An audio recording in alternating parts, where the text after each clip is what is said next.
Max Protect formula. Helps stop cavities before they start, while keeping breath fresh. Try unique maximum fluoride protection. Para max alaga, max protektado.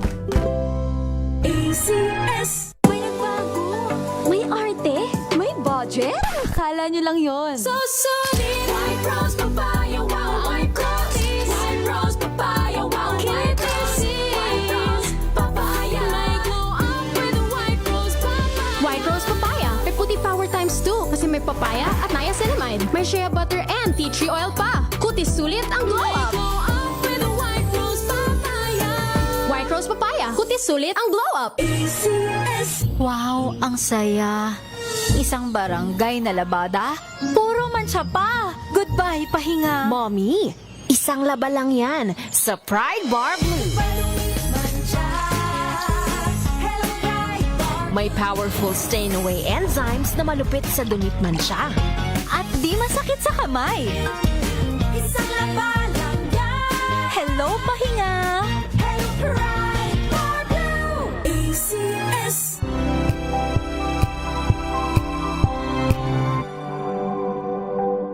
Hello, Washi! Laundry day na naman! Yay! Anong meron? Mancha ng chocolate, putik, may libag pa! Kaya natin yan!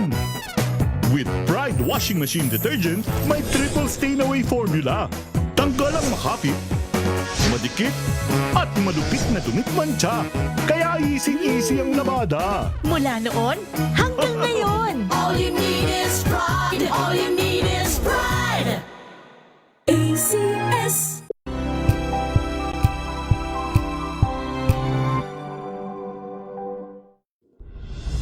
Tuloy-tuloy ang pagtulong, tuloy-tuloy ang pagseserbisyo, at tuloy-tuloy ang balitaan kasama si May Binauhan sa Operation Tulong mula Lunes hanggang Biyernes.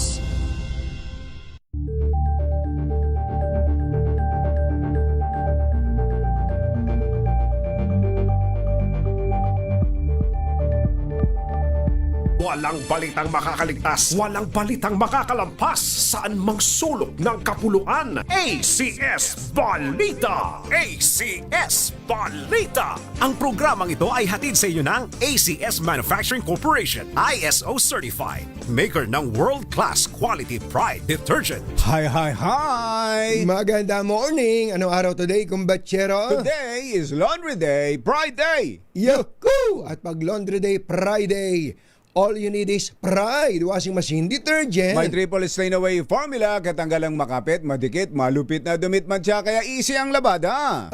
Kaya pala mula noon hanggang ngayon, All you need is pride. All you need is pride. ACS.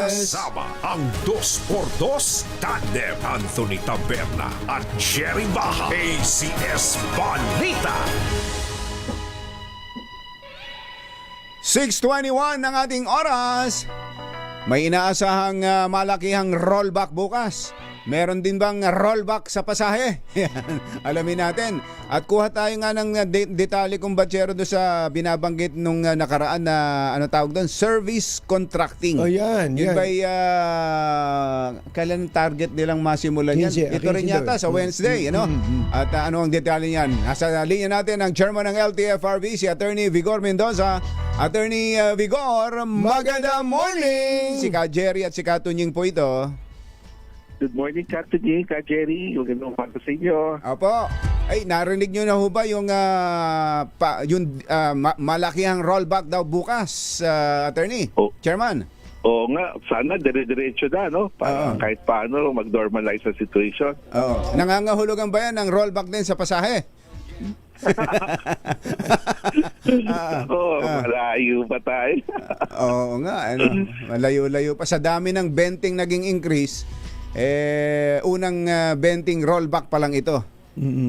Opo. At sana nga ay masundan kung aayos diyan sa Middle East. Okay, dun po sa service contracting, may detalye na tayo noon, Chairman, at kumusta ang feedback mula sa mga drivers and operators? Opo, no? Kompleto na po detalye dito. It will start on April 15. Tapos i-scale up namin buong Pilipinas na to, no?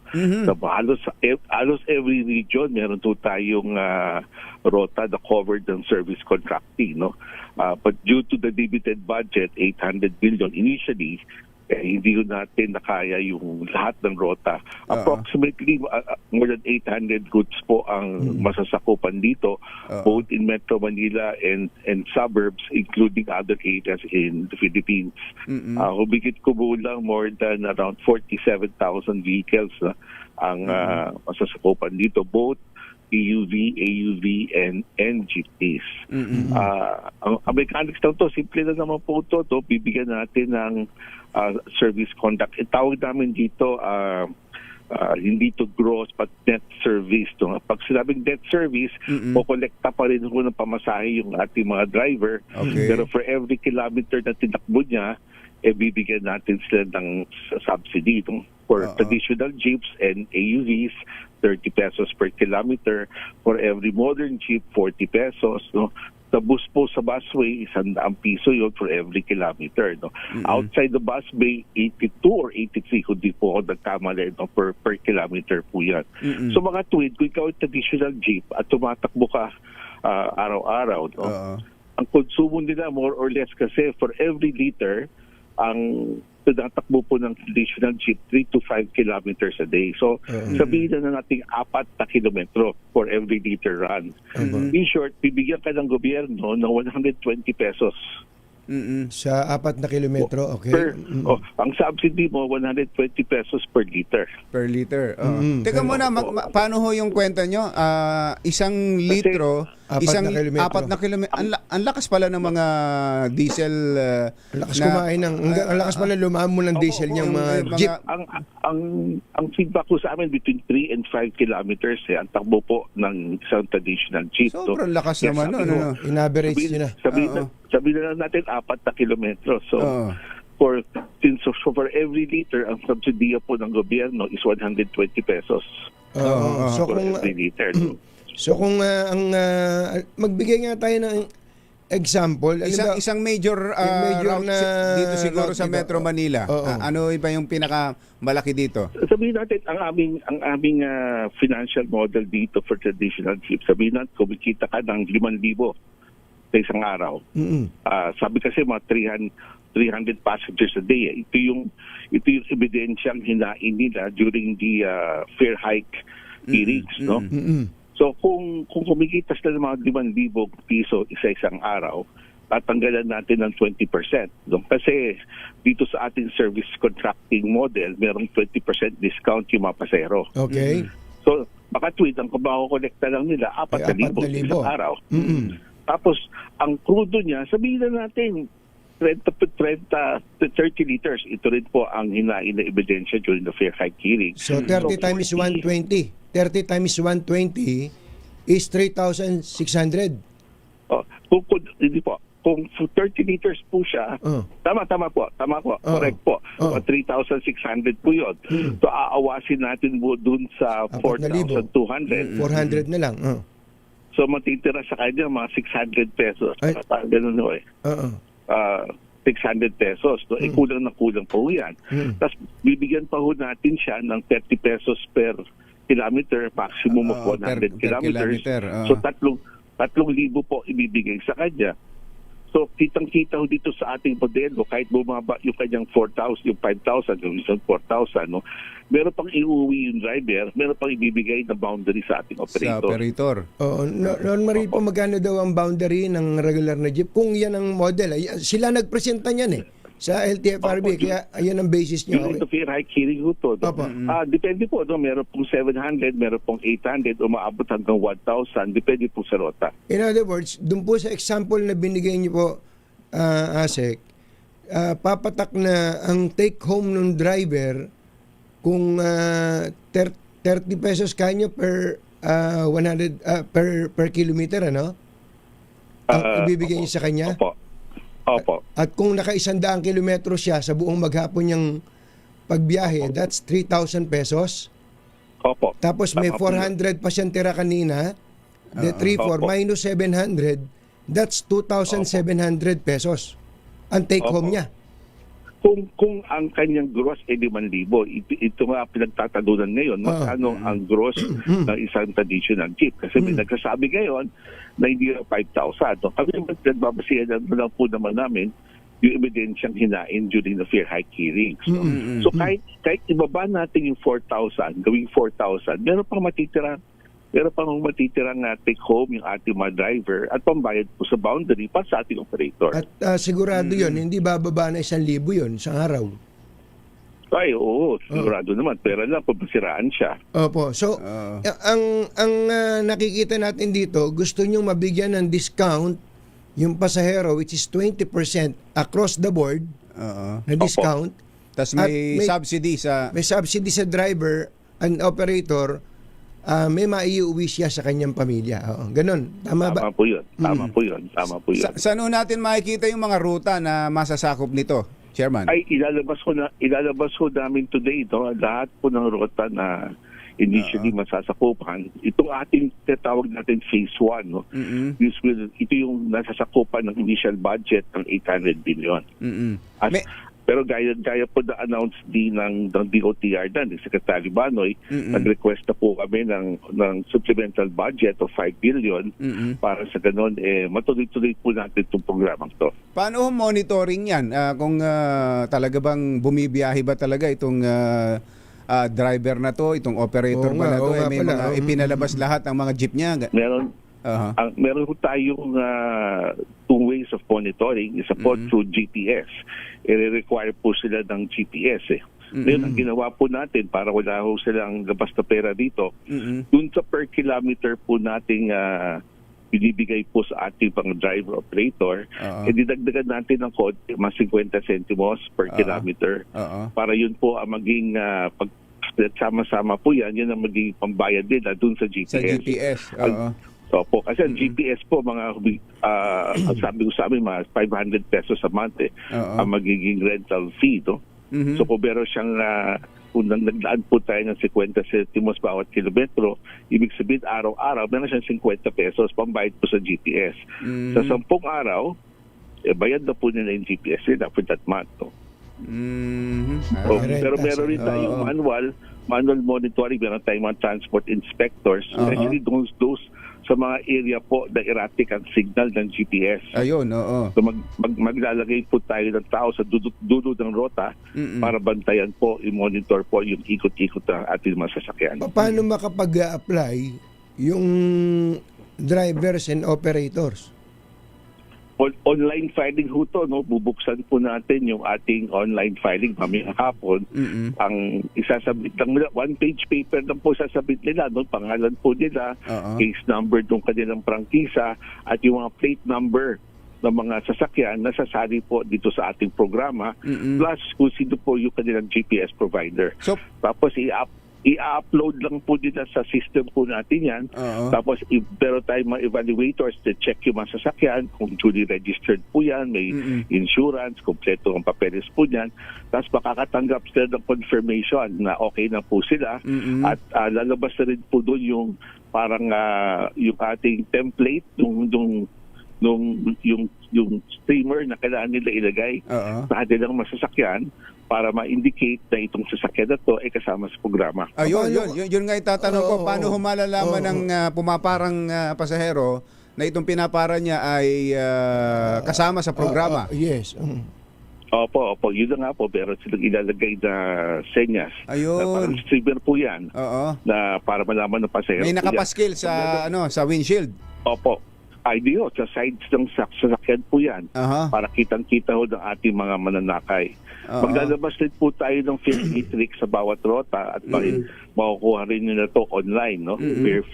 Parang fair guide para paano po pagpapatupad ng 20% discount. So lilinawin natin, sa isang ruta pwedeng merong kasama sa programa na bumibiyahe, meron ding pwedeng bumibiyahe na hindi kasama sa programa, Chairman. Tama po yun. Paano po kung ang sabi nyo kanina 40,000 plus lang yung ang mababudgetan, ano? Kung mahigit doon ang mag-apply, ano gagawin nyo? Nabilang na ho namin kung ilang authorized unit sa isang rota. Ganon. Sakto lang po yun. Opo, sakto lang po yun. So sa isang rota, halimbawa, yung sample lang to yung Fairview Quiapo. Opo. Gaano karami ho bang bumibiyahing jeep doon? Marami yan. Well, meron ho kaming datos ngayon, hindi ko lang ho hawak ngayon. Pero may datos kami kung ilan po ang authorized units doon sa rotang yun. Kaya na-factor in daw ho namin lahat ho ng, kung meron pa namang hindi nasama, hindi sasama ho natin. Pwede ba natin sabihin na, pwede nyo bang porsyentuhan kung ilang jeep per rota, ilang percent ng isang rota ang pwedeng makasali dito sa program na to? Ang aming mathematics po dito, sa isang rota, sabihin natin meron po 100 jeep.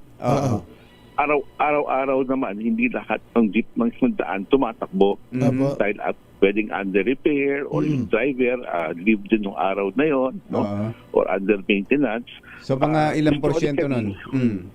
Historically po, around 70 to 80% na po ng number of authorized units ang tumatakbo araw-araw. So yun po ang factor in po natin.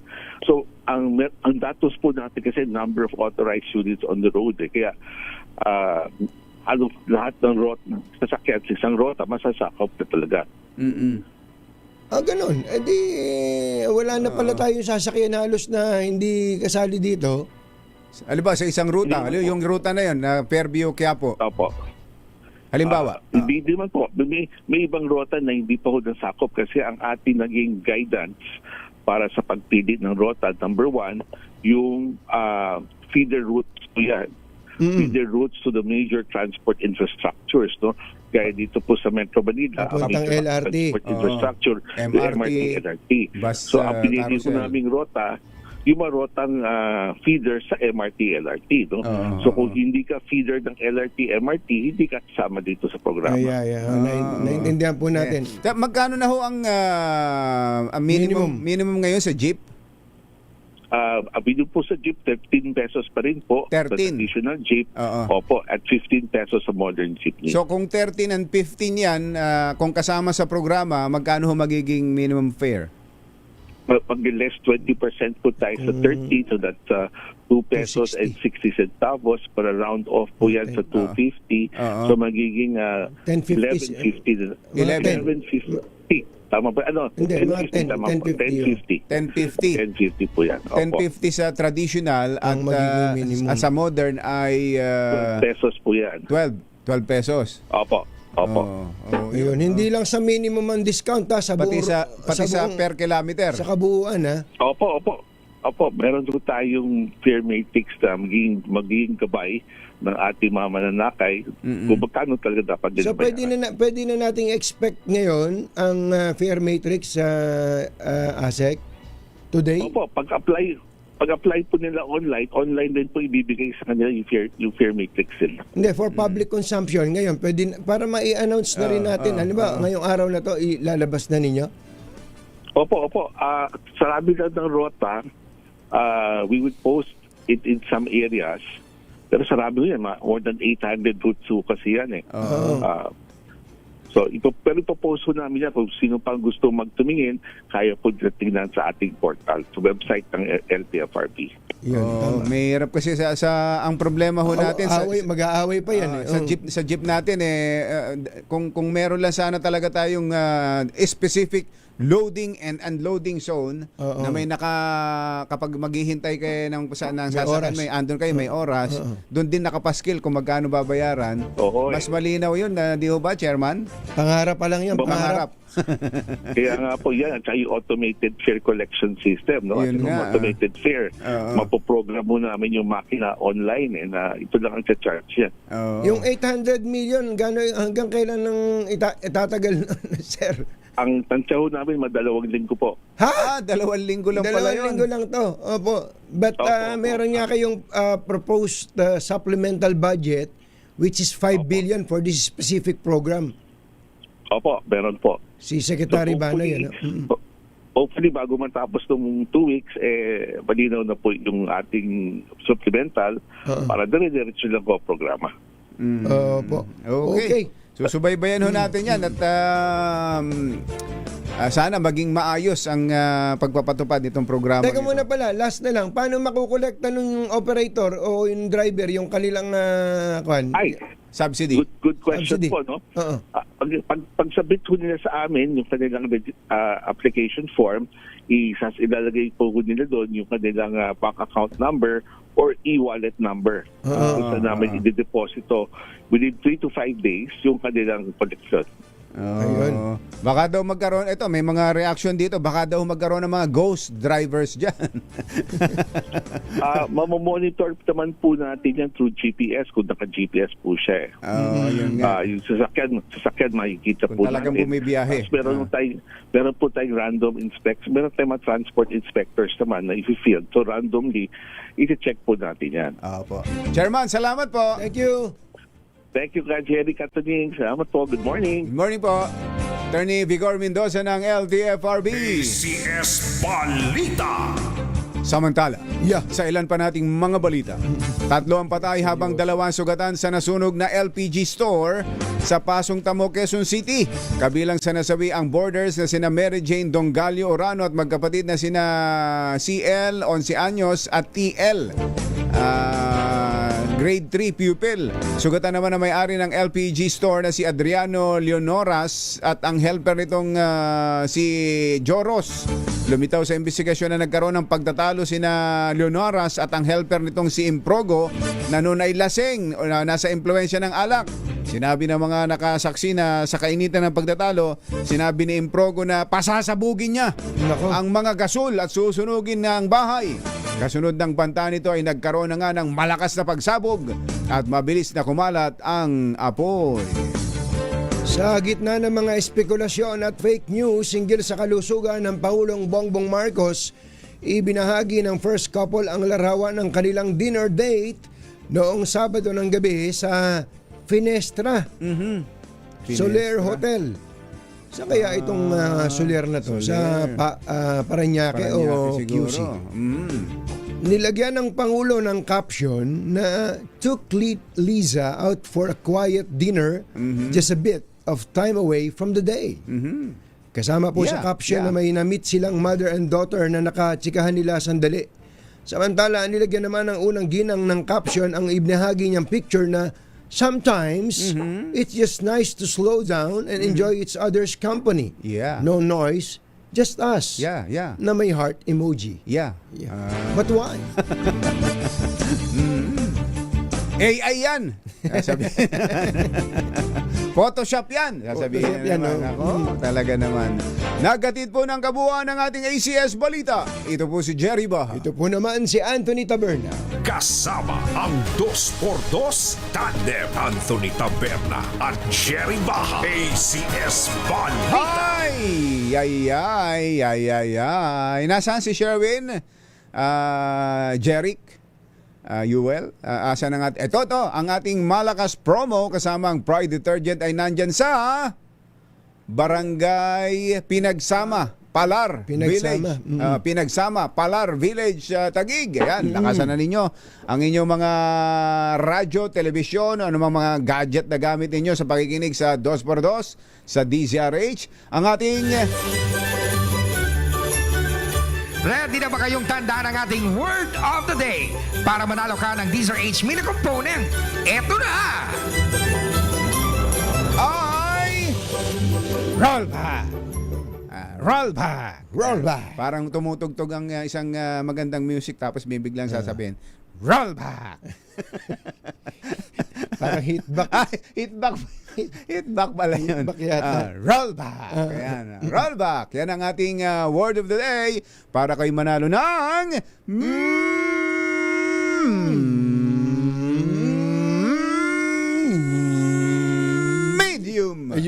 medium component. Oras po natin. Achi aya, Mr. Jalamtang, Lakyam Shop Dihon, 642. Balitang makatotohanan, balitang maaasahan. ACS Balita. Ang programang ito ay hatid sa inyo ng ACS Manufacturing Corporation, ISO certified, maker ng world-class quality Pride detergent. This time check is brought to you by ACS Manufacturing Corp.